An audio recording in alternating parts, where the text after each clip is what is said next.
साल 2014 और 2019 में भाजपा ने उत्तराखंड की पांचों लोकसभा सीट पर अपना दबदबा कायम रखा। लेकिन क्या 2024 के लोकसभा चुनाव में पार्टी इसे कायम रख पाएगी? ये एक बड़ा सवाल है। 2022 में भले ही बीजेपी ने सत्ता में वापसी की हो, लेकिन लोकसभा सीटों के हिसाब से देखें तो कई विधानसभा सीटें ऐसी रही हैं जहां कांग्रेस ने बीजेपी को टक्कर दी। इनमें हरिद्वार लोकसभा सीट ऐसी रही है जहां बीजेपी को 2024 में काफी मेहनत करने की जरूरत है। भाजपा के लिए 24 की राह इतनी आसान नहीं दिख रही है।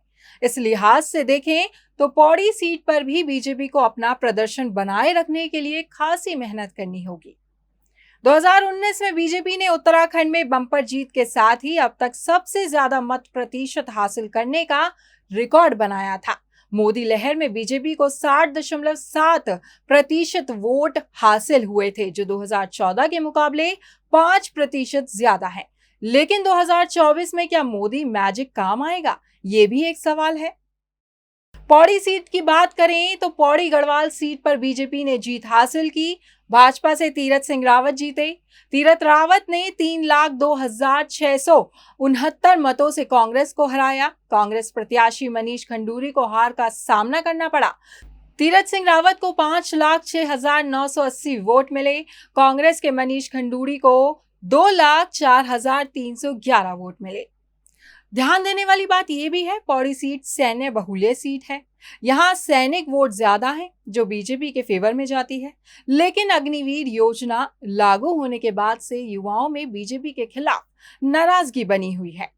ऐसे में यह भी हो सकता है 2024 में इस सीट पर युवाओं की नाराजगी भारी पड़ सकती है और बीजेपी को नुकसान हो सकता है। सीट के इतिहास पर नजर डालें तो 2014 के बाद पार्टी ने इस सीट पर लगातार चुनाव जीता है। बीसी खंडूरी 5 बार सांसद रहे। उन्होंने 1991, 1998, 1999, 2004, 2014 में इस सीट से चुनाव जीता।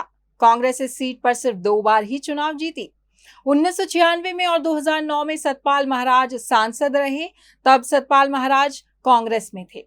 अब बीजेपी सरकार में कैबिनेट मंत्री हैं। पिछले 2 बार से लोकसभा चुनाव में बीजेपी पांचों लोकसभा सीटों पर अपना कब्जा बनाई हुई है, जिसके चलते बीजेपी इस बार भी कॉन्फिडेंस में है और लगातार तीसरी बार भाजपा के लिए अपना वर्चस्व बरकरार रखना एक बड़ी चुनौती है। आप देख रहे हैं खबर उत्तराखंड। अगर आप हमें यूट्यूब पर देख रहे हैं तो हमें सब्सक्राइब करें और बेल आइकन दबाएं।